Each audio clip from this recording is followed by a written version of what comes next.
सबको जय मसीह की। परमेश्वर के नाम को स्तुति हो। अरोमा टीवी के सब प्रेक्षकों को प्रभु यीशु मसीह के नाम से मेरी जय मसीह की। ऐसे प्रभु ने मेरे जीवन में एक अवसर बनाकर दिया, मेरी गवाही अरोमा टीवी में बताने के लिए मुझे ये चांस दिया। पास्टर दानियल जॉन को और उनकी इस सेवकाई को प्रभु बहुत से अनुग्रह करे। मेरा नाम डॉली जॉय है। मैं पंजाब से जलंधर से ज्वाइन किया है। मेरा जन्म केरला में पुनलूर में हुआ है। पुनलूर मेरा जन्म देश है। मेरा बचपन कुछ समय मेरे नानी परिवार में मैंने बिताया। मेरी पढ़ाई पहला दूसरा तीसरा क्लास मैं नानी परिवार में रहकर पढ़ी थी। उसके बाद वहां से मैं अपने घर में आई। अभी मैं एक लफ्ज में मेरा पेरेंट्स के बारे में बताऊं। मेरा पिताजी गवर्नमेंट स्कूल का टीचर था। टीचर पोस्ट में लगने से पहले उसने बाइबल कॉलेज पुनलूर बाइबल कॉलेज के 3 साल की पढ़ाई के बाद उसने नौकरी के लिए नहीं चाहा था, प्रभु की सेवकाई चाहा। लेकिन उनके घर की हालत को देखकर उसने गवर्नमेंट स्कूल का टीचर की पोस्ट के लिए अप्लाई किया। उनको तब तक उनकी मैरिज हुआ, 3 बच्चे हुआ था। उनकी फर्स्ट पोस्टिंग इरमेली नामक जगह पर हुआ। इरमेली में वो जॉब करते समय प्रभु की सेवकाई के लिए उनकी दर्शन था। उसने उसी के साथ साथ अपनी नौकरी के साथ साथ प्रभु की सेवकाई भी साथ साथ जारी रखा। उसके बाद उसके ट्रांसफर पुनलूर के आसपास के एक दो जगह पर मिली। फाइनली प्रभु की दया से हमारी दाद के घर जहां पर है उस उसके पास ही एक स्कूल में उसको अपॉइंटमेंट मिला। प्रभु की बहुत बड़ी दया हुई। तब तक हमने हमारी दाद के घर में सारे परिवार रह रहे थे। हम 6 बहनें हैं। उस समय हम 3 बहन थे। उसके बाद मेरे पापा दाद के परिवार से हमने एक बहुत बड़ा पहाड़ के ऊपर था हमारी दाद के परिवार। वहां से मेरे पापा जी सड़क के पास ही एक जगह पर थोड़ा जमीन खरीद के वहां एक छोटा सा घर बनाया। हमने उधर ही शिफ्ट कर दिया। उधर रहते हुए पापा स्कूल भी जा रहे थे, प्रभु के कामों में भी आगे चल रहा था। चर्च की हम उस समय असेंबलीज ऑफ गॉड चर्च के साथ था। संडे स्कूल का, यूथ का, सारे जिम्मेवारियों के साथ पापा सेवकाई में आगे बढ़ रहा था। साथ साथ स्कूल की काम भी कर रहा था। हमारी बचपन में हमारी पढ़ाई के समय पर प्रभु की दया से अच्छा एक विश्वास जिंदगी के अच्छा एक मसीही परिवार की तौर तरीकाएं किस तरह है, अपने माता पिताओं से हमको मिलने के लिए प्रभु ने इतनी बड़ी दया की। प्रभु की दया से हमारी पेरेंट्स और उनके पेरेंट्स भी प्रभु यीशु मसीह को कबूल करके पेंतुकोस विश्वास में ही आगे आ रहा था। मेरा स्कूल टाइम में मुझे ऐसे सेवकाई के बारे कोई विचार नहीं था। लेकिन जब मैंने प्री डिग्री पढ़ाई के लिए कॉलेज गई, वहां हमको 2 प्रेयर ग्रुप्स मिलते थे। एक आईसीयू नाम पर एक प्रेयर ग्रुप था, एक आईसीपीएफ। इन दोनों में हमने अटेंड करते थे। उस समय प्रभु की एक बड़ी बुलाहट मेरे जीवन में आई। मेरा मन बहुत इच्छा किया, प्रभु मैं आपकी सेवकाई करना है। मैंने उस समय से लेकर प्रार्थना करते रहे, प्रभु मेरी जिंदगी खत्म होने से पहले प्रभु आपने मुझे आपकी सेवकाई के लिए कुछ समय देना। मेरे पेरेंट्स से शायद इस बात को इतना नहीं चाहा। उनके विचार ये था, लड़की लोग तो है, उनको जितने पढ़ाई दे सकते हैं उनके अपने अपनी कुछ नौकरी में लगवा देना, अपने अपने स्टैंड ले लेंगे बच्चे। इस तरह से विचार था। लेकिन मेरे मन में बहुत ही चाहत था प्रभु की सेवकाई करने के लिए। मैं मेरी डिग्री की पढ़ाई के बाद कुछ समय मैंने ना कोई जहाँ जॉब लगी, ना कुछ पढ़ाई आगे ले आया। कुछ समय मैं घर में फ्री था। वो समय जो था, मेरे प्रार्थना शेड्यूल बहुत ही स्ट्रॉन्ग करने के लिए प्रभु ने मुझे मदद की। मैं प्रत्येक समय निकाल कर प्रार्थना करने लगी, प्रभु आपकी सेवकाई के लिए मुझे समय दे। तब तक मैं उस समय जब घर में फ्री था, मेरी छोटी सिस्टर नर्सिंग के लिए बॉम्बे में उसको एडमिशन मिला। उधर उन्हें नर्सिंग पढ़ने के लिए चले गए और डिग्री सेकंड ईयर तक ही पढ़ी। लेकिन उतना देर तक मैंने डिग्री कंप्लीट कर ली, उसको नर्सिंग में मिल गया, तभी वो नर्सिंग के लिए चले गए। मेरे को डिग्री कंप्लीट होने के बाद भी कहीं कोई जॉब वगैरह तो नहीं लगी। मैं वैसे फ्री था, मेरे का मन कर रहा था कहीं किसी काम के लिए लग जाए। तो फिर मैंने अपने मन में लगाई, मैं भी नर्सिंग में क्यों ना जाऊं। तो मैं बॉम्बे में उसी के हॉस्पिटल में नर्सिंग के लिए अप्लाई किया। मेरे को इंटरव्यू कार्ड वगैरह वहां से मिली। मैं बॉम्बे आ गई मेरी सिस्टर के पास। लेकिन मुझे एडमिशन नहीं मिली। एडमिशन ना मिलने के कारण मैं वापस घर में जाने का सोच रहा था। तभी मेरी सिस्टर ने मेरे को बताया, तो इतना तो पढ़ी लिखी तो है, इधर कोई काम क्यों ना देखते। अभी घर जाके भी तो वैसे फ्री रहना है, इसलिए इधर कोई जॉब ढूंढते हैं। ऐसा हमारी कोई पहचान वाले व्यक्ति के साथ मेरे बारे उसने बताया। उसने एक ऑफिस में बॉम्बे में मुझे जॉब के लिए सेटलमेंट करके दिया। मुझे उधर रहकर, बॉम्बे में रहकर, ग्रैंड रोड नाम जगह पर एक ऑफिस में जॉब मिली। उस समय मैंने ट्रोम्बे ट्रोम्बे में रह रहा था। कुछ समय जम्बूर में रहा। वहां से जम्बूर का आसमी सपोर्ट चर्च का पास्टर जी ने हमको आकर मिला। वहां से मुझे ट्रोम्बे में रूम की एडजस्टमेंट करके दिया। उसके साथ मुझे एजी चर्च के साथ अच्छा आराधना उधर मिली।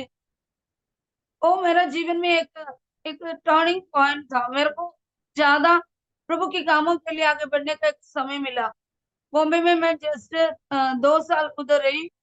उस समय मैंने उधर एजी चर्च के साथ मिलकर उधर जनरल कन्वेंशन में क्वायर में ने भाग लिया था। क्वायर का एक मेंबर बनने के लिए प्रभु ने मुझे अवसर दिया। मेरा जीवन में एक बहुत बड़ी अनुग्रह की दिने थे। प्रभु की कामों के लिए काफी कार्य करने के लिए बॉम्बे में मुझे अवसर मिला। कभी ट्रैक्ट डिस्ट्रीब्यूशन के लिए जाना, कभी कुछ सेवकाई के लिए चर्च के यूथ के साथ मिलकर आगे ऐसे प्रभु की सेवकाई में आगे बढ़ना, ये मेरे लिए बहुत ही अच्छा एक्सपीरियंस था। 2 साल वहां रहकर मैंने उसके बाद लीव के लिए जब केरला गया, उसके बाद मैं लीव के बाद वापस आने के लिए प्लान कर रहा था। तभी मेरे पापा जी ने कहा, नहीं बेटा अभी तुमने अकेले नहीं जाना, अभी तेरे मैरिज के बाद ही तू बाहर जाना है, अकेले अभी नहीं जाना। ठीक है, मैंने ऐसा फिर बॉम्बे जाने का प्लानिंग बंद कर गया। फिर भी मैं घर में फ्री रहना पड़ा। तभी भी मेरा मन के अंदर की कामों के लिए एक इच्छा था। मैं उस समय प्रार्थना कर रहा था, प्रभु मैं प्रभु की काम करना है, तो कुछ समय लेकर मैं बाइबल कॉलेज में क्यों ना जाके पढ़ सकूं। मैं फिर हमारी चर्च के साथ पास्टर जी से बात की। पास्टर जी ने मुझे तिरुवल्ला बाइबल कॉलेज में एडमिशन की बात किया था, तिरुवल्ला शारोन बाइबल कॉलेज में। उधर जाके मैंने इवांजलिज्म क्लास में ज्वाइन किया। 1 मंथ इवेंजलिज्म क्लास के बाद पीटीएच की एडमिशन होना था। इवेंजलिज्म क्लास मेरा कंप्लीट होने से पहले असेंबलीज ऑफ गॉड का हमारा एक पास्टर जी था, पास्टर पीएन सकरिया।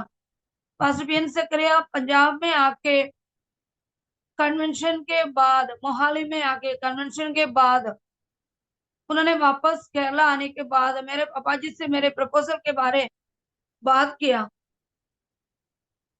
वो वो प्रपोजल मेरे लिए प्रभु ने लेकर आया था। जब प्रपोजल आया तभी मैंने कहा था नहीं, अभी मैंने बाइबल कॉलेज की पढ़ाई पूरा करने के बाद ही मैरिज के बारे में सोचना है।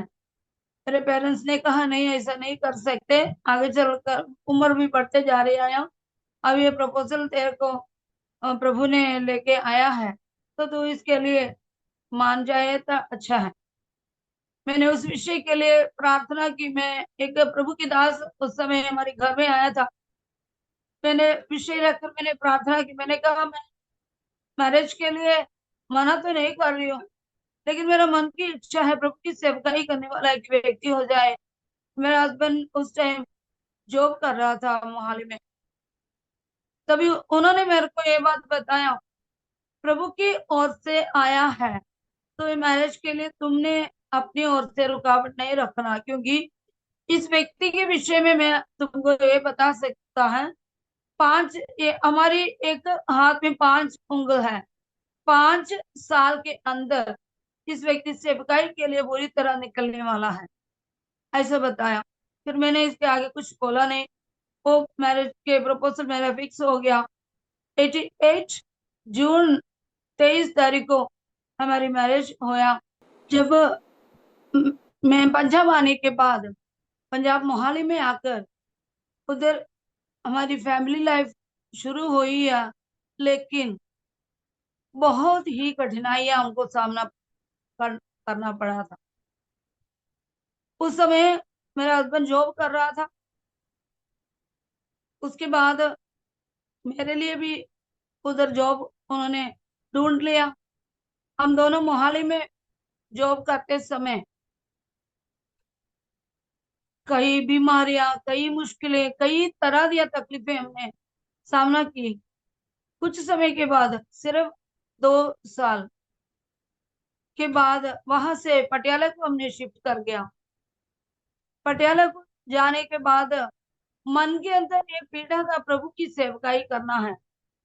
पटियाला में जाने के बाद उधर हमारी जॉब वगैरह बड़ा अच्छा लगा, लेकिन जॉब में आगे जाते हुए ही मन में ये निर्णय लेकर प्रार्थना करते कि प्रभु आपकी सेवकाई के लिए हमारी लाइफ को आगे ले जाइए। ऐसा होते ही 92 में हमने जॉब रिजाइन करके वहां से प्रभु की सेवकाई के लिए निकला। पंजाब से हमने चले गया। मेरा हस्बैंड वहां से हरियाणा ग्रेस बाइबल कॉलेज में पढ़ने के लिए चले गया। मैं वहां से गुजरात में आया। गुजरात में अंकलेश्वर में मेरी दीदी रहती थी। उसमें मेरा बेटी हुई थी तो उसका 2 साल था। मेरे बेटी को हमने मेरी मम्मी के पास छोड़ दिया। उसके बाद वहां से मेरे हस्बैंड ने मेरे को कहा, ग्रेस बाइबल कॉलेज में तूने आएगा तो इधर तेरे लिए एक वैकेंसी, प्रिंसिपल सर मेरे को बता रहा था अकाउंट्स डिपार्टमेंट में एक वैकेंसी है, तो आ सकते तो अच्छा रहेगा। मैं वहां से गुजरात से फिर वो सिर्फ 3 महीने में गुजरात में रही। वहां से मैं ग्रेस बाइबल कॉलेज आई। उधर अकाउंट्स डिपार्टमेंट में मैं जॉब करने लगी। एक साल में उधर काम करके तब तक मेरी बेटी को स्कूल भेजने का उसका 3 साल हो गया। मैं फिर केरला चले गया। केरला जाने के बाद बच्चे को स्कूल लगाया। उधर कुछ बच्चों को ट्यूशन वगैरह पढ़ाते रहे मैं कुछ समय उधर। उतना समय मेरा हस्बैंड ग्रेस बाइबल कॉलेज पढ़ाई पूरा करके उन्होंने लखनऊ में आके असेंबली ऑफ गॉड के साथ सेवकाई करने के लिए वहां से पंजाब आया। हमारे पहले ही विचार था हम सेवकाई करना पंजाब में करना है। पास्टर पाप मताई के पास आया था। उन्होंने पंजाब में जलंधर में भेजा, जलंधर शहर में भेजा, लेकिन जलंधर शहर में मेरा हस्बैंड जब लुधियाने में जॉब करते थे उस समय भी उन्होंने जलंधर में आना ही नहीं चाहते थे, क्योंकि उसने कभी कुछ काम के लिए जलंधर आया था। जलंधर सिटी इतने डाल था, बहुत ज्यादा मुश्किल भरे हुए जगह था, इसलिए उन्होंने जलंधर नहीं आना चाहा। परमेश्वर प्रभु ने भी सेवकाई के लिए सीधा हमें जलंधर ही भेजा।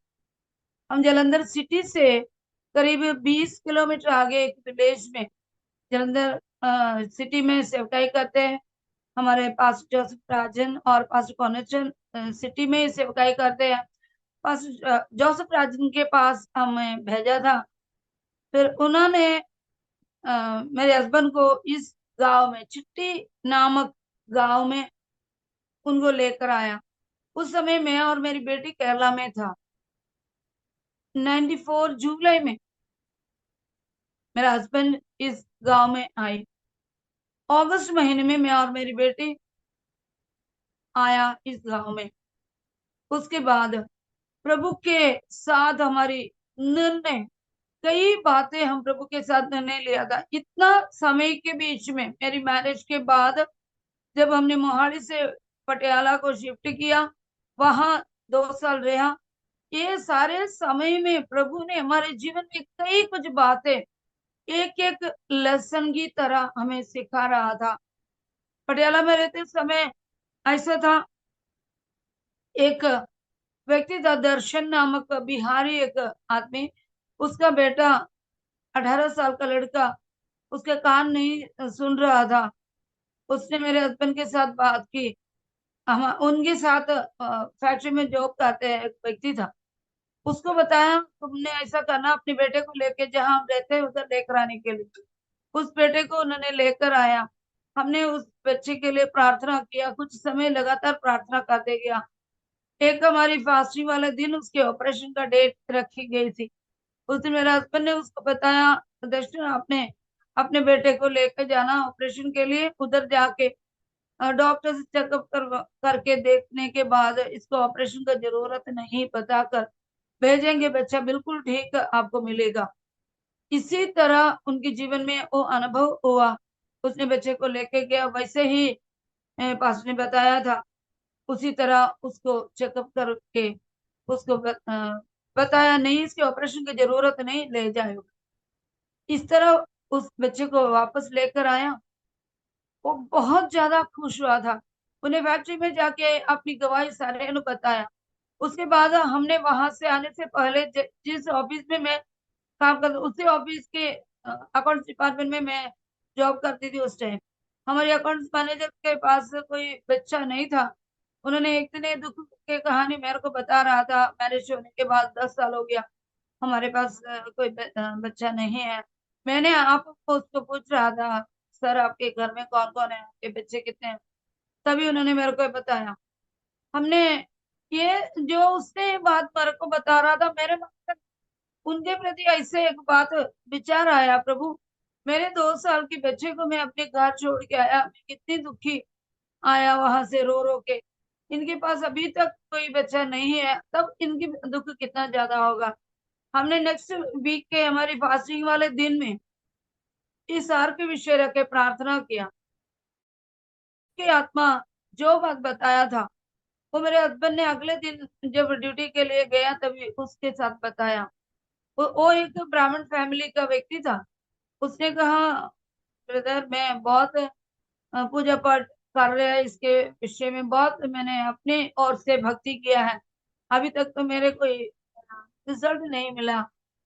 अभी देखते हैं आपके प्रार्थना मेरे जीवन में प्रभु काम करते हैं तो हम भी विश्वास करेंगे, ऐसा बोला।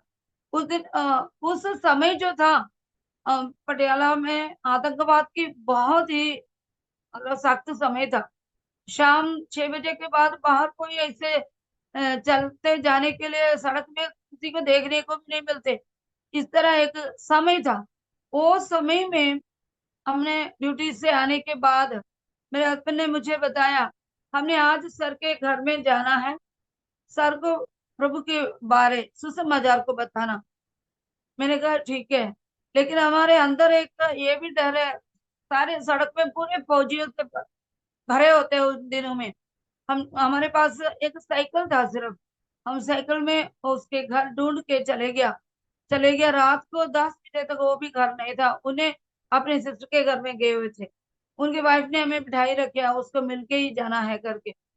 उनके साथ हमने बता कराया, उनको हमने ये भी बताया हमने थोड़े समय के अंदर यहाँ से रिजाइन करके जाना है। लेकिन उनके 2 हफ्ते के अंदर उसके वाइफ प्रेग्नेंट है करके उन्होंने आके हमें बताया। हमारी फैक्ट्री मालिक के साथ उन्होंने पटियाला का राजेंद्रा मेडिकल कॉलेज में चेकअप के लिए गया था। उधर से उन्हें पॉजिटिव रिजल्ट मिला। उन्होंने आके हमें बताया। उसके बाद हमने प्रभु को इतना धन्यवाद दिया। ये हमको सेवकाई के लिए निकलने का एक दो निशानियां था प्रभु हमारे जीवन में दे रहा था। उसके बाद हमने वहां से रिजाइन करके चले गया। पढ़ाई के बाद हमने वापस इधर जलंधर में आया। सरनो प्रभु ने एक बेटी दिया, उसका नाम उन्होंने पूजा रखा। प्रभु परमेश्वर के परिवार के जीवन में भी बड़ी आनंद दिया। उसको हमने प्रभु की सुसमाचार बता के वहां से चले आया। फिर वापस जाके उसको मिलने के लिए हमारे पास टाइम नहीं मिला, क्योंकि पटियाला छोड़ के जाने के बाद हमने अलग अलग जगह पर था, इसलिए वापस पटियाला में जाने का टाइम नहीं मिला। उन्होंने कहा जब भी आप पटियाला आएगा तो हमारे पास आके रहना, ऐसे सब बोल के हमने हमें भेजा था। प्रभु की जो योजना था एक इंसान के लिए, प्रभु अपनी योजना के अनुसार ही एक एक स्टेप बाय स्टेप लेकर आते हैं। मेरी लाइफ में मैंने सोचा था मैं एक पेंतकोस्त परिवार में जन्म लिया है करके मेरे जीवन में ऐसे वाले कोई अनुभव क्या देख रहा है। बहुत कुछ बातें ऐसे सुनते सुनते आगे आ रहा है, बस इसमें कोई इतनी अहमियत या इम्पोर्टेंस देखने को नहीं था। लेकिन प्रभु परमेश्वर मेरे जीवन में प्रत्येक तौर पे एक एक पाठ एक एक लेसन मुझे सिखा रहा था। इधर चिट्टी गांव में आके सेवकाई शुरू करने के बाद इधर ना कोई विश्वासी ना कोई क्रिश्चियन, इस तरह की एक एरिया में हमने आके सेवकाई शुरू किया। हमको इधर आके रहते समय कुछ लोग हमारे पास आके पूछा हमने इधर क्या करने आया है, आपने चर्च बनाने आए हैं, ऐसे ऐसे पूछा था। हमने मेरे हस्बैंड ने उन्होंने ये जवाब दिया, हमने प्रभु के सच्चाई को, परमेश्वर की सच्चाई को, उनके सुसमाचार को जिन व्यक्तियों को नहीं पता उनको बताने के लिए आया हूँ। फिर उन्होंने हमको ये पूछा आप इधर अकेला आके रहते हैं, आपको डर नहीं लगते? उसके लिए भी हमारी ये जवाब था, आप लोग हमारे भाई बहन है, माता पिता है, सब कुछ आपके बीच में हम रहते हैं, फिर हमको क्यों डरना है, ऐसा पूछा उनको।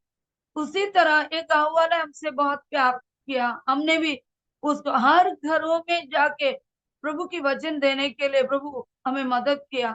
कई घरों में हमें बहुत ही अ, दुख की रिस्पॉन्स भी मिला था। लेकिन प्रभु की वचन को लेके अलग अलग घरों में और अलग अलग जगह पर लोगों को देने में बहुत ही मन को खुशी मिलते थे। वो जो समय था हमारी लाइफ का, मतलब एक एक नया अध्याय का। इधर आके रहने के बाद हमको 800 रुपीज हमारे मिलते थे। पीछे लखनऊ से आते थे 800 रुपीज, उसमें से 450 रुपया हमने किराए देंगे, उसके बाकी 250 रुपीज बच्चे के फीस देना था। इधर बेटी को ले आके एक स्कूल में लगा दिया, 250 रुपीज उसको देना है, उसके बाकी हमको खाने के लिए है। ना हमारा कोई विश्वासी, ना कोई चंदा, ना कोई दशवास, ना कुछ भी। फिर हमारी लाइफ इस तरह आगे चलते गया। 94 के बाद 95 में एक बीमारी हो गया। बीमारी मतलब बेटी को स्कूल से आते ही फीवर था। उसके बाद उसके हमने उस समय दवाई नहीं लेते थे, तो उसको दवाई कुछ नहीं दिया, बुखार कम हो गया फिर ज्यादा हो गया। इसी तरह चलते गया कुछ 1-2 हफ्ता। उसके बाद हमारे गांव वाले कहा यार आपने छोटे बच्चे को ऐसा रख के बैठेगा तो क्या करेगा।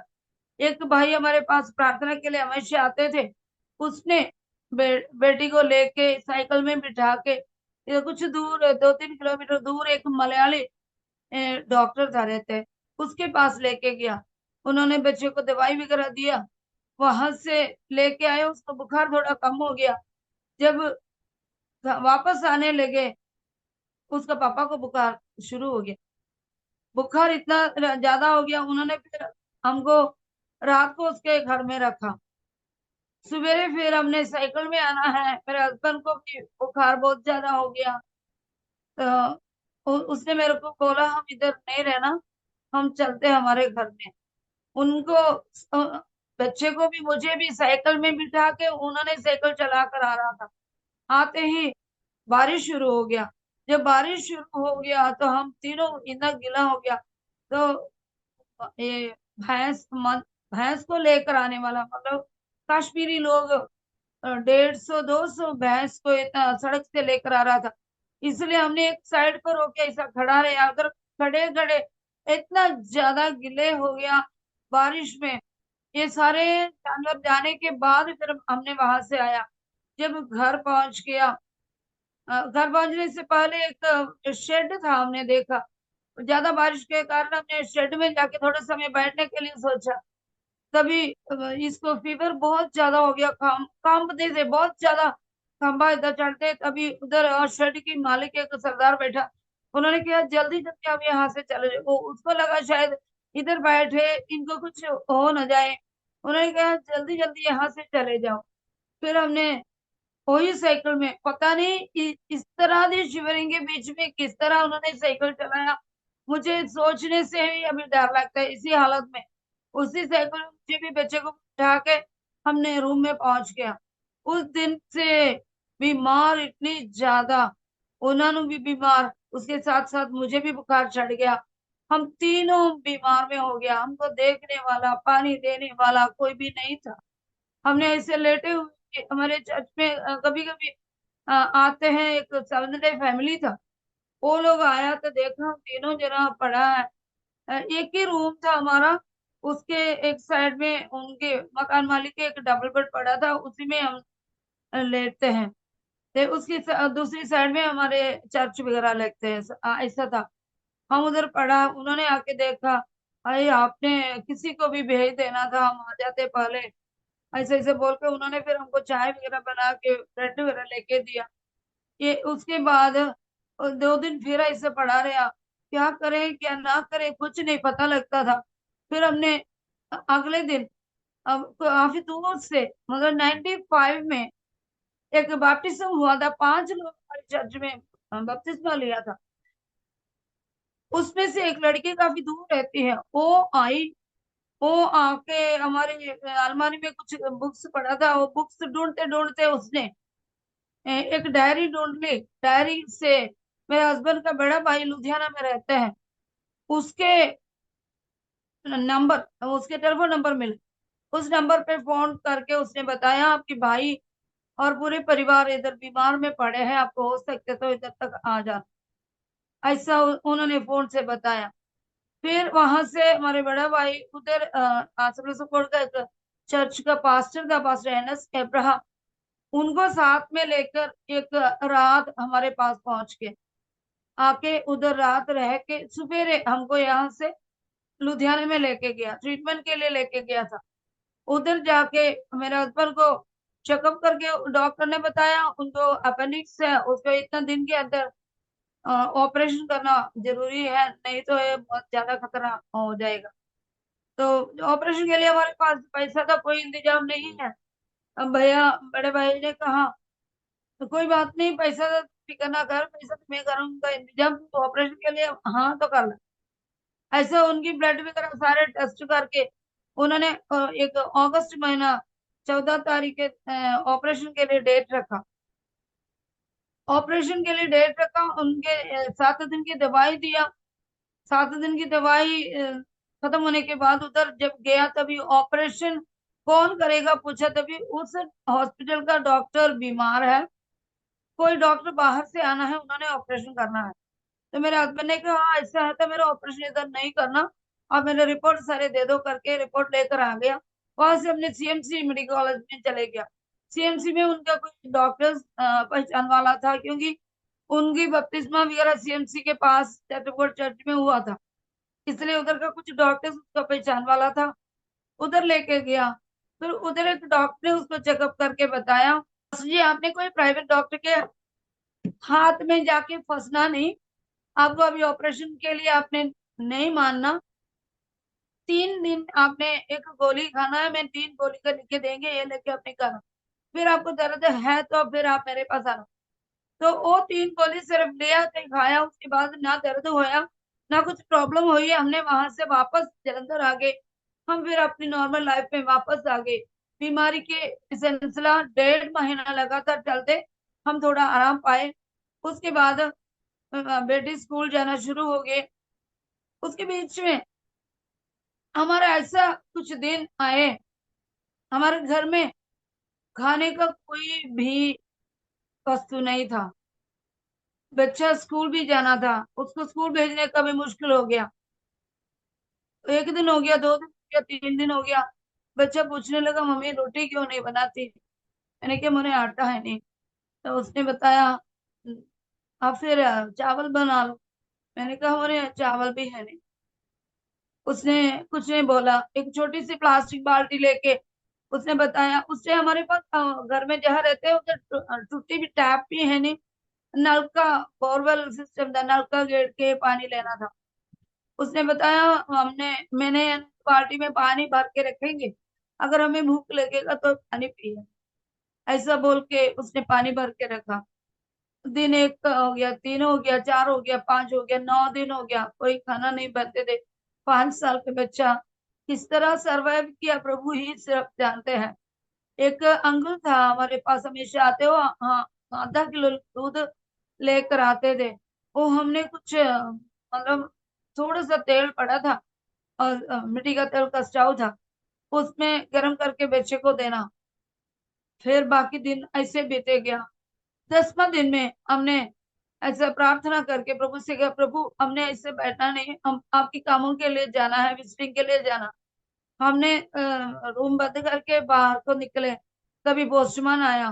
पोस्टमैन कहते आप आपका मनी ऑर्डर है, आप ये लेके जाइए। तो मेरे हस्बैंड जाके देखा, तभी यूपी से एक प्रभु की दास ने 900 रुपया हमें भेजा है।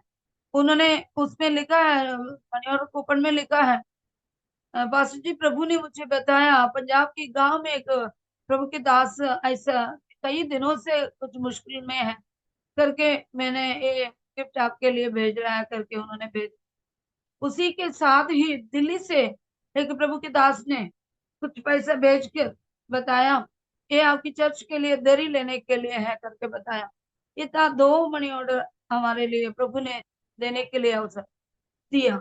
प्रभु की ये जो तोहफा है, ये 9 दिन के बाद प्रभु हमारे लिए देखकर प्रभु ने ये हमें समझाया, ये हमें सिखाया, प्रभु के बच्चे लोग के साथ जहां पर भी हो उधर उनको कोई हानि होने नहीं देगा। हालेलुया। परमेश्वर की ये जो अनुभव मेरे जीवन में आया, मैं एक गवर्नमेंट स्कूल अध्यापक के बेटी होने के नाते मैं कभी ऐसे घर में कुछ चीज नहीं है या ऐसा कोई बात मेरे जीवन में कभी एक्सपीरियंस नहीं था, लेकिन प्रभु के कामों के लिए आने को प्रभु ने मुझे एक कुछ बातें सिखा रहा था।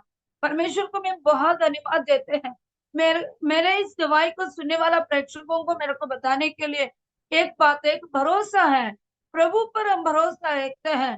तो प्रभु शेरों की गुफा से दानियल को बचाया है, तो प्रभु हमारी जिंदगी को जानते हैं, वो हमारे जीवन के हर पल हर समय पर साथ रहकर हमें संभालते हैं, कोई हानि होने नहीं देते हमारा जीवन में। हालेलुया। उसके आगे चलकर हमारी कलीसिया में कलीसिया की बढ़ोतरी होगी, एक एक करके एक एक करके एक एक परिवार कलीसिया के साथ जुड़ने लगे। इधर कोई क्रिश्चियंस नहीं था, कोई भी यीशु मसीह को जानने वाला भी नहीं था, लेकिन प्रभु ने हमारी कलीसिया को इतना आगे बढ़ाया। बहुत ही अच्छा एक संडे स्कूल से हमने शुरू किया था इस सेवकाई को। बहुत ही अच्छा एक संडे स्कूल और यूथ मीटिंग और बहनों की संगति, ये सब कुछ बहुत ही अच्छा रीति से बढ़ते आते रहा। उसके बाद प्रभु ने दया किया, हमको इधर कुछ एक प्लॉट चर्च के लिए लेने को अवसर बना कर दिया।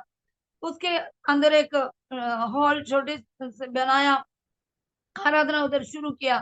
किराए वाला घर से हमने शिफ्ट कर गया। उसके बाद सेवकाई के बीच में इतने ज्यादा स्ट्रगल आना शुरू हो गया, बहुत ज्यादा। तो परमेश्वर की सामर्थ्य अपने देखना है, तो परमेश्वर के बच्चे लोग जहां खड़ा होता है, जो भी शैतानी लड़ाई आएगा उसका जीत प्रभु ने हाथ में देते हैं। ऐसे चलते आए। उसके बाद प्रभु ने हमें एक बेटा भी दिया। बेटी का 7 साल होने के बाद हमारा बेटा हुआ।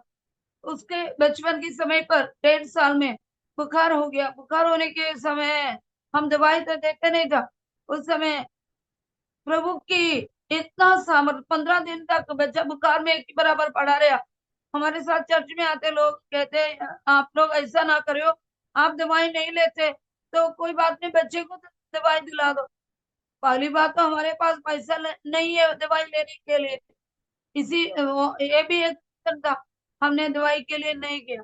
फिर हमारे जलंधर का दोनों पास्टर्स ने एक दिन आके कहा, पास्टर जी ऐसा नहीं करना, आप बच्चे को दवाई दिला दो, कल को लेकर आना, हम लेके जाएंगे इसको हॉस्पिटल। उतना समय के अंदर मेरा बेटी पढ़ती थी उस स्कूल में।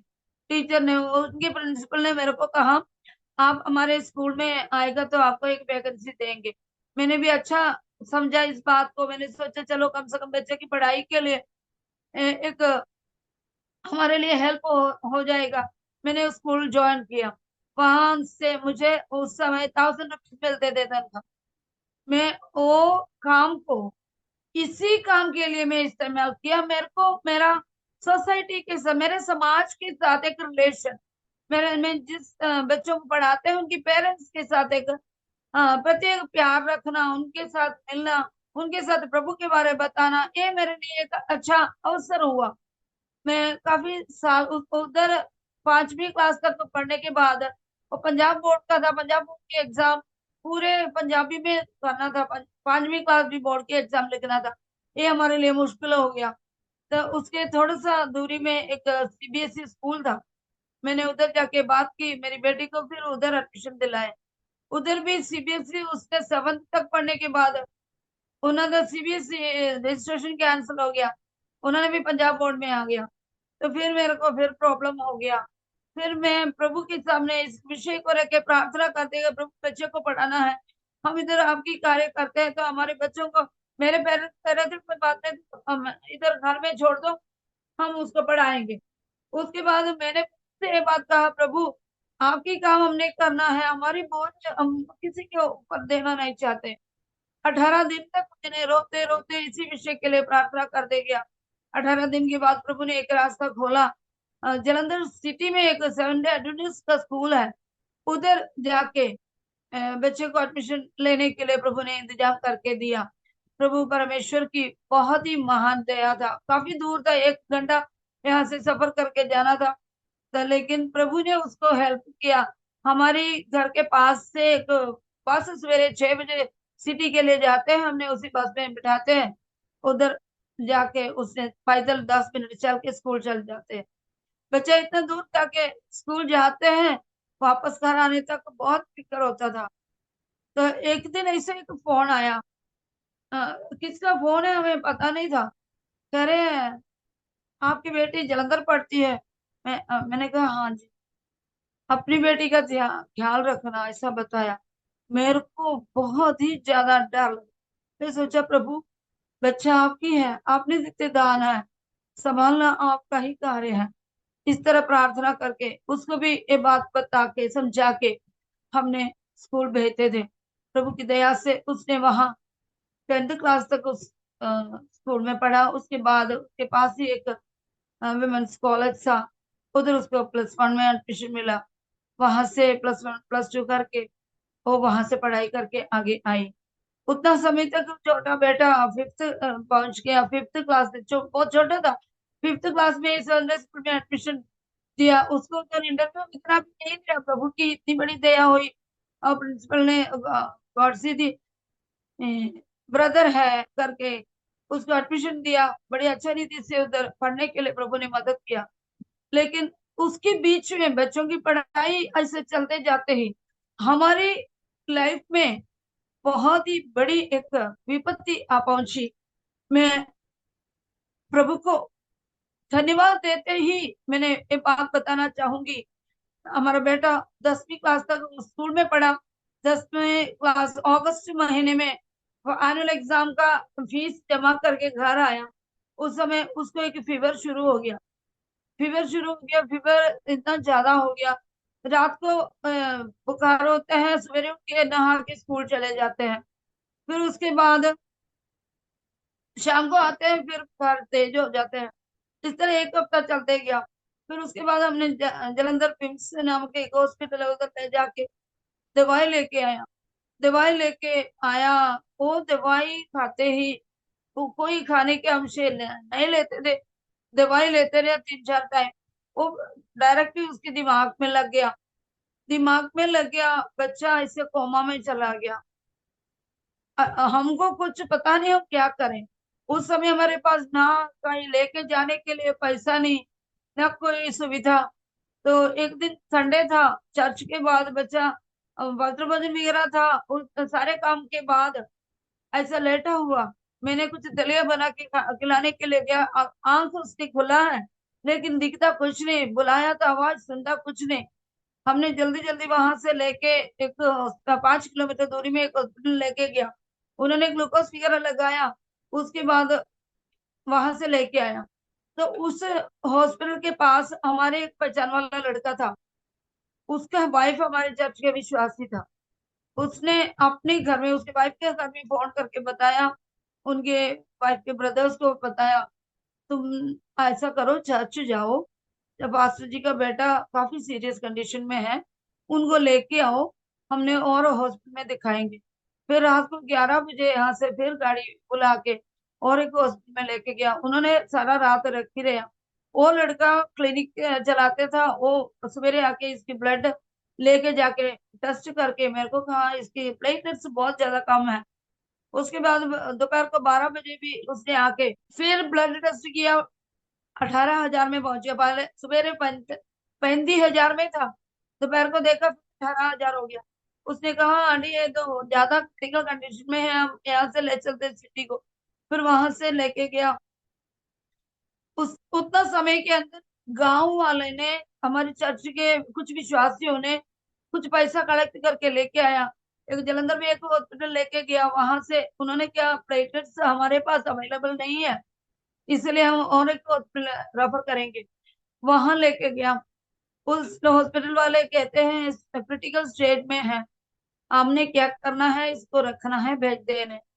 हम कह रहा था आप लोग बच्चे जान बचा सकते हैं तो कुछ तो करो, ऐसा बोला। फिर उन्होंने एडमिट किया है। एडमिट करने के बाद पर्ची दवाई का लिखे देते रहे। शाम को इतना 6,000 का, सवेरे 7,000 का, शाम को 8,000 का, इतना 1-1 किलो पॉलिथीन भर के दवाइयां मंगाते हैं हमसे। दवाई अंदर जाते हैं, क्या हो रहा है हमें कुछ नहीं समझ लग रहा था। 2 दिन हो गया। तीसरे दिन में मेरा भी तबीयत खराब हो गई। मेरे को वहां से लेके हमारे जलंधर के पास के घर में लेके गया मुझे। मेरी बेटी था उस टाइम उधर। तो उसके पापा था, इधर गांव में आया था पैसा, किसी ने इधर बैंक में भेजा है करके बताया, पैसा लेने के लिए इधर आ गया उसका पापा। बेटी उधर था, और कुछ विश्वासी लोग भी थे। उन्होंने 11 बजे आके कहा, 2013 सितंबर 4 तारीख था। 11 बजे आके बताया आप ले जाओ यहाँ से बच्चे को। तो उसने एक बेटा हमारे चाचू का था, उसको मोटरसाइकिल में ले आके पास के घर में आके बताया, मम्मी जल्दी आना, डॉक्टर कहते हैं अबू को लेके जाओ यहाँ से। तो ये कंडीशन में मुझे वहां से लेके आया। फिर काफी लोग, हमारे चर्च के लोग भी आया। इसकी स्कूल भी उधर हॉस्पिटल के कुछ पास ही है। स्टूडेंट्स आया, काफी लोग, वो बड़े भीड़ लगे थे। इस बच्चे की बॉडी देखेगा तो बहुत डर लगता है एक अवस्था। हमने उधर एडमिट किया, उस समय थोड़ा मतलब इतना मोटा शरीर नहीं था, नॉर्मली था। लेकिन उधर पहुंचने के बाद अगले दिन देखा जब पूरे शरीर स्वेलिंग हो गया। तीसरे दिन बहुत ज्यादा इसकी स्वेलिंग के कारण बढ़ते थे, मतलब मंजे थे, आर पार जा रहा है उसका बॉडी। इस तरह इतना ज्यादा देखने के लिए डर लगता है, इस तरह की हालत हो गया।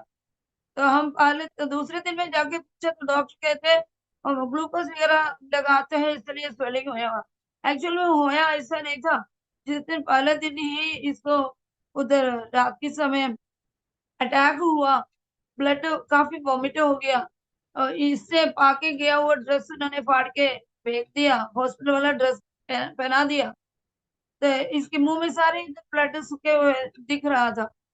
तो इंटरनली जो ब्लड क्लॉटेड था वो उन्होंने साफ वगैरह नहीं किया, वो पूरे बच्चे का बॉडी पॉइजन हो गया था। पॉइजन होके एकदम बहुत ज्यादा क्रिटिकल कंडीशन में। तो वहां से हमने फटाफट फिर 11 बजे उन्होंने बताया, 2:30 बजे वहां से निकाले। तो करीब शाम में 6 बजे जाके हमने सीएमसी लुधियाना में पहुंचा। जाते हुए एम्बुलेंस के व्हील फट गया। यानी वे शैतान मेरे बच्चे थे, जान से पीछे पड़े थे, लेकिन परमेश्वर के हाथ भी उसके पास था। हमने उधर जाके लुधियाना सीएमसी पहुंच गया। वहां पहुंच के बच्चे को इमरजेंसी की और ट्रॉली में रखे अंदर को लेके जा रहा था। इमरजेंसी में रखे उन्होंने वेंटिलेटर लगाने लगे हैं। एकदम 1 मिनट के अंदर 3 अटैक, 3 अटैक के साथ बच्चे की जान उसके शरीर से चला गया पूरी तरह। तो सारे हैरान होके अब इधर मेरे हस्बैंड का छोटा भाई, मासी का लड़का, उनका वाइफ, दोनों सीएमसी का स्टाफ था, उन्होंने भी साथ में था।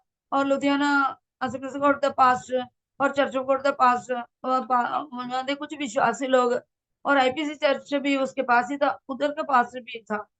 ये सारे मतलब क्राउड भी उधर था, सारे सामने मेरे बच्चे की जान अपने उनके शरीर से चला गया। बिल्कुल डॉक्टर्स उनकी कोशिश कर रहे हैं। दो दोनों साइड पर 4 सिक्योरिटी टेबल पड़ के रखा। ते वो जितनी कोशिश करते हुए भी करीब 1 घंटा टेबल के ऊपर लाश पड़ा रहा। तो उसकी पापा अंदर जा रहा था, एम्बुलेंस वाले ने पैसा दे के उनको अंदर न जाने नहीं दे रहा था। हमारे साथ वो क्लिनिक वाला लड़का इधर से गया था, वो हमारे साथ ही गया था। उन्हें आके एकदम ही कहा, अंकल अपू चला गया, अपू चला गया। अपू ने वापस बुलाओ, वो बड़े रो रहा था। मैं बाहर ही बैठे थे, मेरे को कुछ समझ ही नहीं लग रहा था अंदर क्या होया करके। वो जब बाहर को आ रहा था, मैं उसके हाथ पकड़ के मेरे पास ही कुर्सी में बिठाया। बिठा के मैंने उसको पूछा, बेटा अंदर क्या हुआ मेरे को बता। वो मेरे को बता नहीं रहा था, वो कह रहा था आंटी मेरे को बर्दाश्त नहीं होता, मेरे को सहन नहीं होता, मैं नहीं बोल सकता कुछ, ऐसे बोल के बैठ के रो रहा था। तभी अपू के बड़ा भाई मतलब ताया जी, उनके पापा का बड़ा भाई का बेटा भी था, वो भी बड़े रो के बाहर आया, कहते दीदी दीदी प्रार्थना करो, दीदी प्रार्थना करो। उन्हें भी सामने देखा था छोटा भाई चला गया, तो क्या करें। उस वही टाइम था, बाहर जब बड़े सिक्योरिटी कर रहा था, लोग पूछ रहे थे अंदर क्या हुआ क्या हुआ, सिक्योरिटी कर रहा था। अभी अंदर को गया हूँ, लड़का बुरा हो, तभी आए। तभी मैं सुन रहा था, कहाँ क्या सुन रहे हैं, तो कुछ नहीं पता लग रहा था, कहाँ को जाऊं, क्या बोलूं, क्या करूं, कुछ नहीं पता लग रहा। करीब 45 मिनट तक बिल्कुल डेड बॉडी टेबल के ऊपर था। डॉक्टर्स का टीम, मेडिकल सुपरिटेंडेंट नाल खड़ा था। मेडिकल सुपरिटेंडेंट कह रहा था, मैडम आप अभी डिक्लेयर कर दो, हमारे पास ऐसा एक बॉडी आएगा तो हमने 15 मिनट 20 मैक्सिमम 30 मिनट हम देखने की कोशिश करेंगे, अभी तो हमारे ही हाथ खड़े हैं, आप डिक्लेयर कर दो, ऐसा बोला। मैडम कुछ नहीं बोल रही थी। मैडम 1 मिनट के बाद फिर उन्होंने आप बोला, हम 1 मिनट और देखते हैं। जैसे मेडिकल सुपरिटेंडेंट के अंदर से एक आवाज आई, उन्होंने उसी समय देखा और टीवी में बच्चे के हार्ट बीट अगेन स्टार्ट हो रहा था। ए, ये जो मूवमेंट था, प्रभु परमेश्वर मेरे बच्चे को वापस अपने शरीर में लेकर आए। परमेश्वर के नाम को मैं इतनी महिमा दे रहा है। उस समय जो था, अंदर से एक आवाज आया, कोई नहीं कोई नहीं कोई नहीं, ठीक है अभी ठीक है। उन्होंने उन्होंने देखा, हाँ इसकी हार्ट अगेन वर्क करना शुरू हो गया है। उन्होंने भी अपनी होप रखी, अपने उधर सीएमसी दी डॉक्टर्स इतनी मेहनत इतनी अच्छा मेहनत के नाल मेरे बच्चे को उन्होंने ट्रीट किया। उसके बाद एक एक घंटे के बाद हमको रिपोर्ट देते थे, हाँ इनके किडनी वर्किंग है, लिवर वर्किंग है, ये इधर एक एक करके उन्होंने बताते रहा। एक करीब रात को 2 बजे तक ट्रोमा आईसीयू के लिए शिफ्ट कर गया। ट्रोमा आईसीयू में रखने के बाद हमें तो मिलने के लिए 2 मिनट या 3 मिनट मिलते हैं। उस समय के बीच में हमको जाके देखने के लिए भी नहीं हो सकता। एक बच्चे के हाल कोई देख ही नहीं सकता। डॉक्टर वालसा डॉक्टर मेडिकल सुपर कह रहे थे कोई मतलब ज्यादा खाते पीते बच्चा होगा, इतना मोटा। 2 दिन बाद देखा तो शरीर बिल्कुल स्वेलिंग खत्म हो गया, बिल्कुल पतला हो गया। तो तभी डॉक्टर्स ने पता लगा ये बिल्कुल अंदर हो जो होया। उन्होंने उसकी चेस्ट के राइट साइड में मशीन नाल उनकी लंग्स वगैरह क्लॉटेड ब्लड था। ये सारे उन्होंने साफ करने के लिए क्या क्या उन्होंने मतलब इस्तेमाल करके साफ किया है, तो प्रभु जानते। मेरे बच्चे की जान उसके अंदर वापस आ गया। करीब 13 डेज इस तरह मुंह के अंदर वेंटिलेटर लगाने के कारण मुंह इतना खुला रखे इन्फेक्शन अंदर जाते हैं करके उन्होंने बताया। तो अभी ट्रेकोस्टमी लगाना है, गर्दन में पाइप रखना है रेस्पिरेशन के लिए। तो फिर उसके बाद ट्रेकोस्टमी रख के यहाँ से ब्रीथिंग लेना शुरू हो गया थ्रोट से। फिर उसको आईसीयू में 1 मंथ रखा। 1 मंथ आईसीयू में रखने के बाद उन्होंने क्या, अभी इसकी सेंसेशन थोड़ा सा शुरू हो रहा है, मतलब इसको कुछ साउंड वगैरह प्रोड्यूस करते हैं, लिसन करते हैं। इसलिए आप आउटसाइड में रूम लेके इसको आउटसाइड में रख लो, ले आयो फिर इधर, क्योंकि हॉस्पिटल के अंदर इन्फेक्शन होता है। तो इसलिए हमने फिर हॉस्पिटल के बाहर एक रूम लेके बच्चे को उधर लेके गया। वो समय भी ऐसा था, ऐसे लेटे रहते हैं, आंख उसका खुला होता है, ना उसको कुछ दिखता ना उसको कुछ सुनता, इस तरह की हालत था। तो हमने रूम में लेके जाते उधर, हम दोनों में मेरी बेटी में दोनों दो साइड में बैठते, एक पैर भी मुड़ गया, एक हाथ भी मुड़ गया। इस तरह की कंडीशन में बहुत ही क्रिटिकल स्टेज में कभी हॉस्पिटल से ज्यादा मैं गई ही नहीं, पहली बात तो। दूसरी बात, इतनी क्रिटिकल स्टेज में पेशेंट में देखी नहीं। एक दिन मैं आईसीयू के अंदर मिसिंग टाइम में गया, दोनों आंखें सेलो टेप ना बंद करके रखा है। सेलो टेप लगा के मैं, मैं पूछा दूसरा क्या हुआ, क्यों ऐसे। तो मैं डर गई थी। तो उन्होंने क्या, नहीं आंटी आप डरने का नहीं जरूरत है, इसकी ब्रेन अभी भी स्टिल है। ब्रेन स्टिल आने के कारण ब्रेन वर्किंग नहीं है प्रॉपर, तो इसलिए आंख ऐसा खुला है तो खुला ही रह जाता। इसलिए ऐसा बंद किया है, आंख तो पानी सूख ना जाए, थोड़े समय के बाद ये ला देना, निकाल देना, ऐसा बताया। एनीवे इतनी क्रिटिकल स्टेज से चलते चलते चलते 2 महीने के बाद इसको फिजियोथेरापी स्टार्ट कर गया उसने। फिर फिजियोथेरापी के साथ इसको व्हील चेयर में हम लेके जाते थे। उसके बाद कुछ समय के बाद हमने पकड़ के लेके जाना शुरू किया। सितंबर महीने में गया हमने, जनवरी में इसने थोड़ा थोड़ा बात करना शुरू की। इसने मेरे को बोला जनवरी 1 में हॉस्पिटल नहीं जाना आज, मैं आज फास्टिंग रखना। मैं क्या, मुझे तो फास्टिंग नहीं रखना, हम मम्मी फास्टिंग ले लेंगे, तू नहीं रखना। नहीं नहीं मैंने फास्टिंग रखा, ऐसा बोल के उस दिन फास्टिंग लिया उसने। दोपहर तक फांसी लेके प्रार्थना की। उसके बाद सेकंड डे को इसको हमने व्हील चेयर में नहीं लेके गया, ऐसे आराम से चला के लेके गया। प्रभु की इतनी बड़ी दया हुई, प्रभु परमेश्वर इस बच्चे की लाइफ में। डॉक्टर्स भी हैरान है, क्योंकि उधर सीएमसी का इतने एक्सपर्ट डॉक्टर ने मेरे को बताया था अब थोड़ा सा सब्र करना पड़ेगा, वेट करना पड़ेगा। इतनी क्रिटिकल पेशेंट आपके पास जान वापस मिली है ना, कम से कम आपने 10-12 साल तो वेट करना पड़ेगा।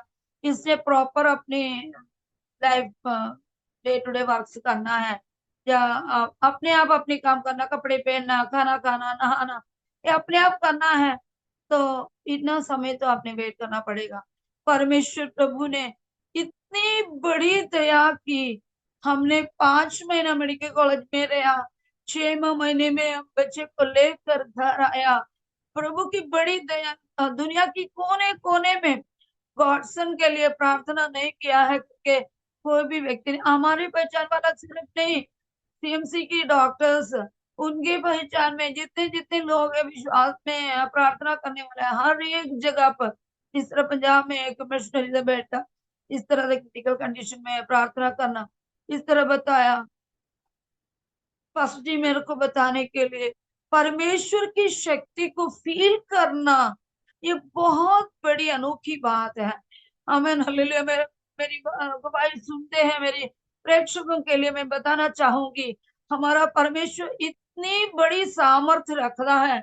हमने उसकी चाहत रखना, प्रभु मैं इसको किस तरह फील करूं।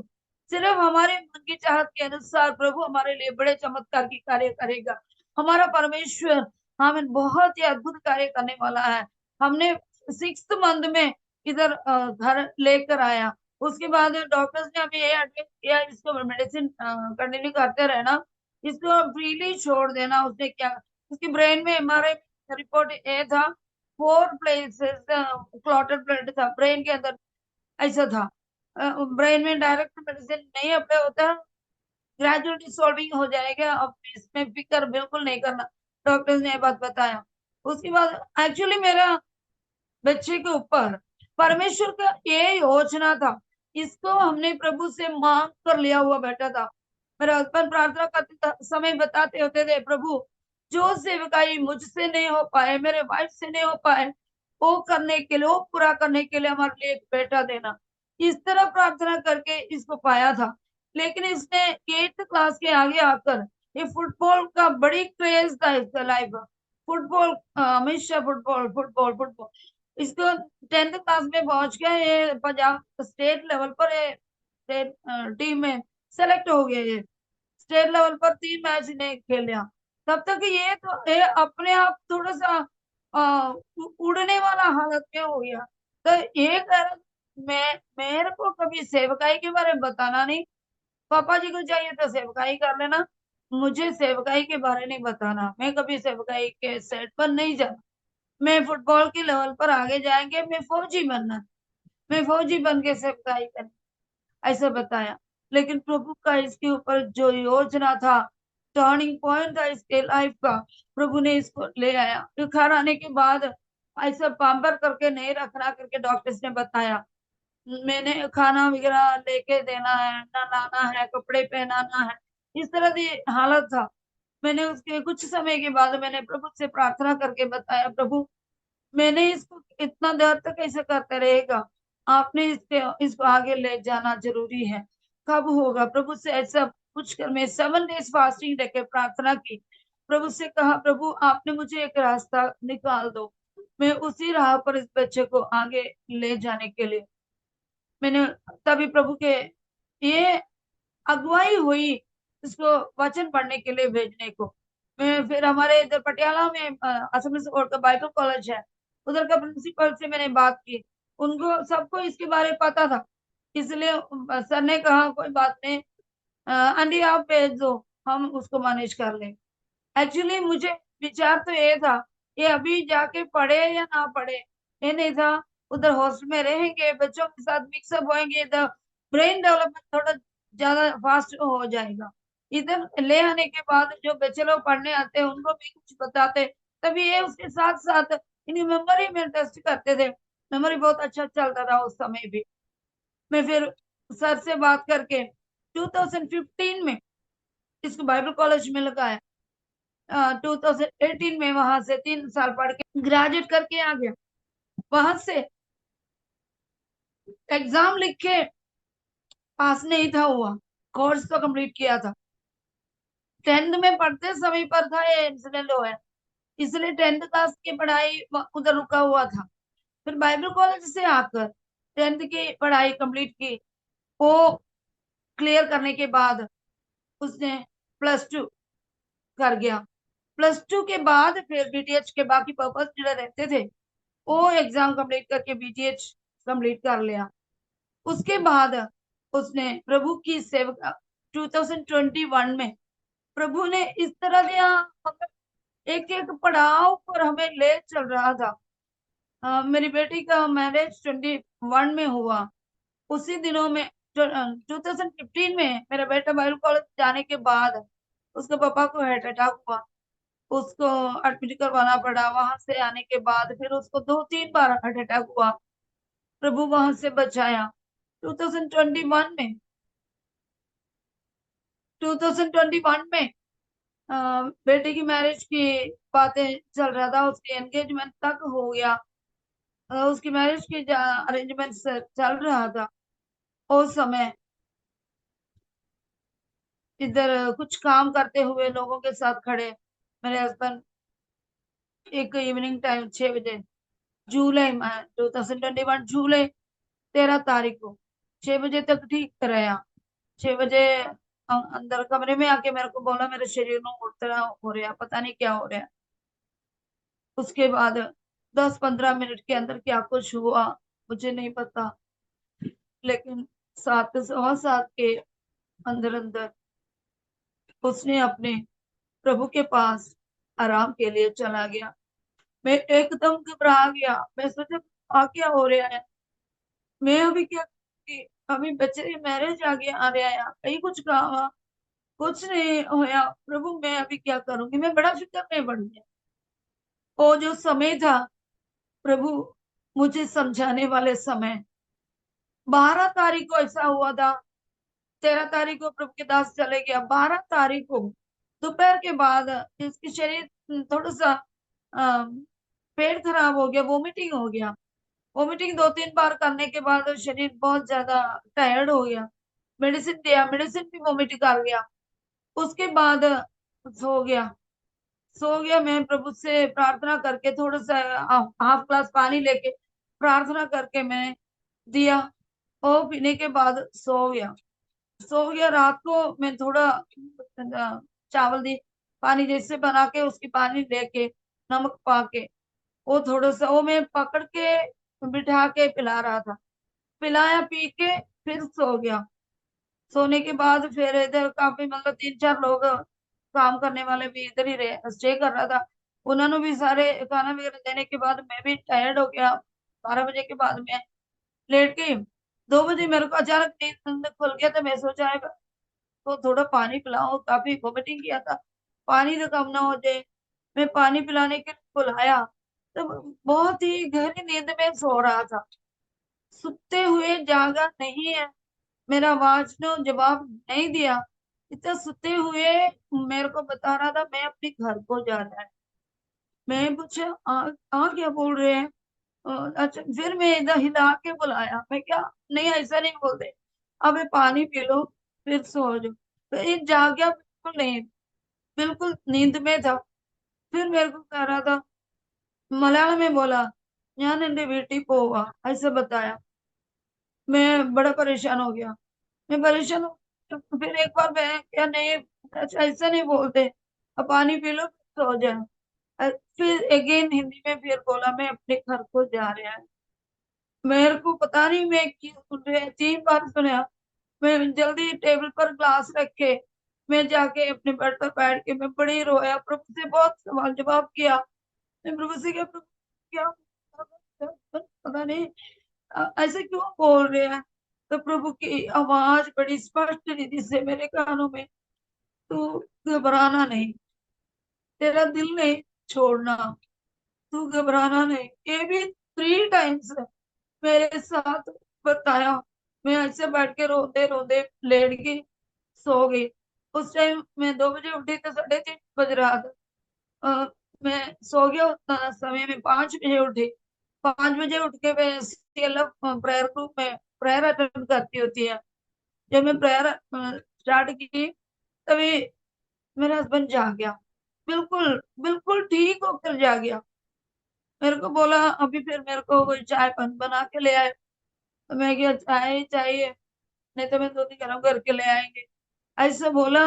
तो इसने बिल्कुल ठीक उठा। मेरा मन देख के बड़ा खुश है। मैं सोचा रात को मैं क्या देख रहा था, क्या सुन रहा था, लेकिन अभी तो चलो ठीक उठा। मेरे मन में बड़ी शांति जाई। मैं जल्दी जाके दूध गर्म करके वरांडा में टेबल में जाके रखे। तब तक उन्होंने बाथरूम में अंदर जाके ब्रश वगैरह करके फ्रेश होके आया। तो बाहर आके बैठ के वो पिया। फिर हमारी बेड़े में प्लास्टर कर रहा था। वो प्लास्टर करने के लिए उनके मन का काफी देर के विचार था। वो काम पूरा होते हुए देख के बड़ा मन होना खुशी लगा। उसके ऊपर आज चलते फिरते प्रेयर कर रहा था। हम सवेरे काफी देर तक वॉकिंग करके प्रार्थना कर रहा था। 9 बजे काम करने वाले आ गया, मिस्त्री लोग था, उनके साथ बैठे काम वगैरह करवाया। तो 6 बजे तक ठीक ठाक रहा। 6 बजे वो एकदम ही चले गया। प्रभु की हजूरी में मुझे शिकायत बोलने के लिए ही था। उसके आगे में कुछ कहने को मेरे पास नहीं था। लेकिन एक तो बात मुझे याद यही आ रहा था। प्रभु मुझे कह रहा था दिल नहीं चढ़ना, तू घबराना नहीं। ये बात मैं प्रभु का याद करके प्रार्थना कर देगा। उसके बाद 13 में चला गया। 16 में फ्यूनरल था। 29 में बेटी की मैरिज था।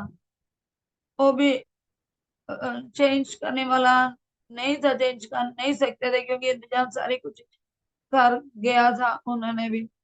इसलिए वो टाइम पर उधर जाने के लिए, वो सब कुछ अच्छा रीति से होने के लिए प्रभु का बड़ी योजना हमारे परिवार के ओर था। प्रभु ने बहुत ही अच्छा रीति से सब कुछ किया। उसके बाद हमने वापस आया। नागपुर में था बेटी की मैरिज। वहां से वापस आके प्रभु की सेवकाई में मैं और मेरा बेटा आगे चलते आया। उसको फिर इधर असेंबली ऑफ गॉड का हमारी सेक्शन, इस चर्च की जिम्मेवारी पापा जी जो कर रहा था काम मेरे बेटे के हाथों पर सौंप दिया। अ, अब तब तक उन्होंने बीटीएच तो कंप्लीट कर लिया था। तो अभी उसके बाद एमडी के लिए ज्वाइन किया। एमडी ऑनलाइन में वो भी कर रहा है प्रभु की सेवकाई के साथ। वो आगे चल रहा है। प्रभु परमेश्वर इस इलाका में बहुत बड़ी काम करना है करके बताया गया है। मेरा प्रेक्षकों के सामने मुझे बताने के लिए एक ही एक बात है। परमेश्वर की आवाज हमने सुना है तो रुकने का जरूरत नहीं। हमें बुलाया गया परमेश्वर विश्वस्त है। वचन ये कहते हैं जहां हम अविश्वस्त होते तभी भी हमारा परमेश्वर हमारे साथ विश्वस्त रहेगा। हालेलुया। उस परमेश्वर हमारे हाथ पकड़ा है तो हमें फिक्र करने का जरूरत नहीं। हमारी इन दिनों की यही प्रार्थना है। इस देश के बहुत सारे लोगों को प्रभु यीशु के वचन देकर और भी प्रभु के आगमन के लिए तैयार करना है। हालेलुया। उसके बाद में उसके बीच में मेरे शरीर में भी काफी मुश्किलें हुई। इधर हमने जिस प्लॉट चर्च के लिए खरीदा था उसका हाफ पोर्शन की रजिस्ट्री पहले हुआ था। बाकी की रजिस्ट्री के लिए चलते कई साल बीत गया। करीब 20 साल से ऊपर बीत गया। उसके बाद प्रभु से इतनी प्रार्थना करके प्रभु आपकी दास भी चले गए। अभी जिम्मेवारी पूरे आपके हाथों पर है बोल के प्रार्थना करते गए। प्रभु ने वो भी सब कुछ इंतजाम करके 2023 फरवरी में वो भी रजिस्ट्री करके दिया। जिस दिन रजिस्ट्री करके आया ते मेरा शरीर नु इतना बड़ी जबरदस्त मुश्किलें हुई। मैं उसके अगले दिन एक मीटिंग था 27 को रजिस्ट्री था। 28 को मीटिंग अटेंड करने गया। वहां से आके बहुत ज्यादा बीमारी के हालत में पड़े। उसके बाद 29 को 29 नहीं, मार्च फरवरी 28 के बाद अ, मार्च 1 तारीख का सवेरे से लेकर शाम तक मेरी शरीर में बिल्कुल होश नहीं था। मेरे बेटा को ये समझ भी नहीं लग रहा था मम्मी बेहोश में पड़े हैं। मैं एक बार या 2 बार वोमिटिंग किया। मेरे को फीवर था। उसके साथ वोमिटिंग किया। उसने मुझे कुछ पानी वगैरह पिलाया, कॉफी पिलाया, जो ही पिलाया सब कुछ वोमिटिंग कर गया था। उसके बाद मैं उधर पड़े रहा। मैं मेरे जीवन में मेरे शरीर में होश नहीं है करके मेरा बेटा को समझ नहीं आ रहा था। इधर हमें मिलने के लिए कोई आया था, वो लोग भी बैठ के उससे बातें करके चले गया। अब फिर शाम हो गया, मेरे को मिलने दो बहनें आई। उन्होंने पता लग गया मेरे शरीर बहुत ज्यादा बुरे कंडीशन में है। उन्होंने पता लगा मैं बेहोश में पड़े हैं। उन्होंने फिर किसी और विश्वासी के घर में जाके उनको भी लेके आया। उन्होंने फिर उसके बेटे को फोन करके बुलाया, उसने आके गड्डी वाले को बुलाया, मुझे हॉस्पिटल लेके गया। वो हॉस्पिटल वाला कहते नहीं है, यहाँ नहीं हो सकता, अभी सिटी हॉस्पिटल, सिटी हॉस्पिटल में लेके गया। फिर वहां उन्होंने रात इन्वेस्टिगेशन में रख ली। फिर मॉर्निंग टाइम में मुझे ले जाके वार्ड में रख ली। फिर मेरे को पता लगता है, पता लगता है पता नहीं मैं कहाँ आया। मैं बेटे को पूछा, मैंने मैं हम कहाँ आए हैं, कहाँ पढ़ा है। तभी मुझे बताया मम्मी ऐसे ऐसे बात हुआ है करके। उस कंडीशन में मेरे जिंदगी में पहली बार 5 दिन में एडमिट लिया उस हॉस्पिटल में। वहां से फिर 5 दिन के बाद डिस्चार्ज मिलके मैं घर आया। मेरा जान प्रभु ने बचा कर रखा। जहां जहां शैतान प्लान बनाया, वहां वहां से प्रभु ने हाथ पकड़ के हमें ले आया, आज तक चलाया। परमेश्वर इतना महान है, इतना अच्छा परमेश्वर की गवाही हम क्यों न दे सके प्रभु के लिए। जिंदगी की अंत तक गवाही देकर अनेकों इस प्रभु की प्रेम में ले आने के लिए प्रभु हमें इस्तेमाल करे। हालेलुया। पास्टर दानियल जॉन और अरोमा टीवी हमें ये अवसर दिया। मैं बहुत तहे दिल से मैं धन्यवाद बोलती हूँ। हालेलुया। आने वाला दिनों में सेवकाई को प्रभु बहुत ऐसे अनुग्रह करें। अभी एक नफस से मैं प्रार्थना करूं। प्यारे प्रभु जी, आपको धन्यवाद देते पिता इस सुंदर समय के लिए। प्रभु, मैं इस समय को मेरी जिंदगी में आपने किया बहुत ही आश्चर्य कार्यों को, बहुत ही अच्छा अनुग्रहों को हमें इस समय बताने के लिए आपके दास के जरिए मुझे अवसर मिला। मैं आपको धन्यवाद देती हूँ, आपके दास को भी मैं धन्यवाद देती हूँ। राजा पिता परमेश्वर, इस अरोमा चैनल की सेवकाई को बहुत ही अनुग्रह के साथ आगे बढ़ाए। बहुत सारे गवाहियां, आमीन, हालेलुया, अनेकों के जीवन में अनुग्रह लाने के लिए अपने सहायता करें। पिता परमेश्वर, आपने मुझे भी अवसर दिया, आपको धन्यवाद देती हूँ। आने वाला दिनों में आपके लिए और विश्वस्तता से आगे बढ़ने के लिए हमें सहायता करे। आपके हाथों पर मेरी लाइफ को, मेरे परिवार को समर्पण करती हूँ। आपने मेरी प्रार्थना सुन ली, धन्यवाद देती हूँ। प्रभु यीशु मसीह की मधुर और मीठे नाम से हम मांगते हैं। आमेन, आमेन, आमेन।